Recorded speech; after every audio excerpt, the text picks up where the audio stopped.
All right, so for this video, we're going to go ahead and go over the lead-based paint disclosure.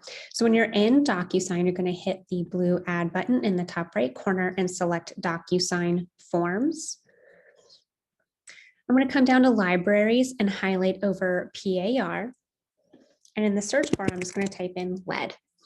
I want to select the lead paint brochure as well as the residential lead-based paint hazards disclosure form, and then click Add Selected.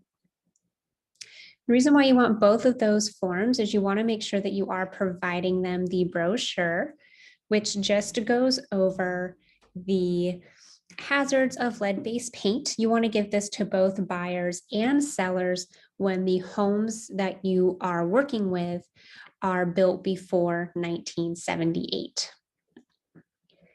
And then you have the lead-based paint hazards disclosure form. On the sale side, you want to make sure that your sellers are completing this. And on the buy side, you want to make sure that your buyers are aware of lead-based paint hazards and whether or not they choose to elect a separate lead-based paint inspection, or if they are waiving the opportunity to have a lead-based paint inspection. So the top portion, of course, just indicates the property and who the seller is. There's a lead-based paint warning about how lead can be poisoning to children and at higher risk for pregnant women. The seller will then state whether or not they have knowledge of the presence of lead-based paint in the home and whether or not they have records. If they have records, they do need to provide copies of them if they have them available, and then they would sign and date. The buyer would then initial that they've received that pamphlet that we just discussed.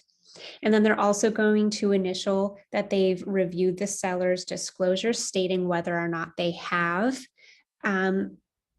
knowledge of lead-based paint in the home. And then the buyer is going to select one, either that they're going to elect a 10-day opportunity to have a lead-based paint inspection. Again, they only have 10 days to get that done. Or of course, a mutually agreed upon period. So maybe if in the agreement of sale, you've selected 14 days, it would be 14 days then. And then they would also, or if they're not going to have the lead-based paint inspection done, they would then need to initial if they waive it. And then of course, sign and date. Now note, this is actually a form that you and the list agent, or if you're the list agent, you and the buyer's agent need to sign off as well. You are saying that you have informed seller and buyer about lead-based paint hazards. If it's on the sale side, that you have informed the seller's obligation underneath the Residential Lead-Based Paint Hazard Reduction Act that they need to comply and be honest if they know about lead-based paint in the home. And then both buyer and seller's agents would sign this form.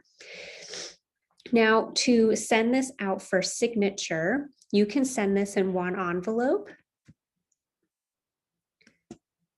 by clicking on envelopes, new, room docs. Again, I just search for lead, and then I would send these together just as a pro tip.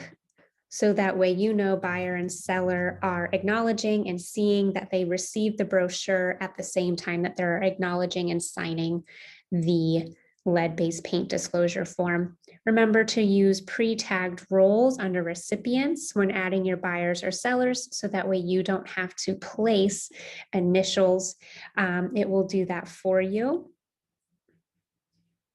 I'm going to click next. When you go over this document with your clients, you just want to make sure that they understand that when they get to the lead-based paint disclosure form, that in that section, they only need to initial one, whether they are electing the inspection or waiving it.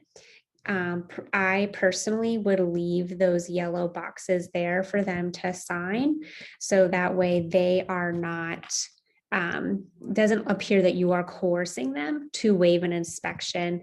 That way you can say, yep, I gave them the option to either elect or waive. So just let them know that when they come down here, they don't initial both boxes. It's just one or the other. If you are working with somebody who's just really struggling with being able to do that, if you highlight the box and click delete, it will remove the extra initial for you, and then you would just click send. And that is your lead-based paint disclosure form.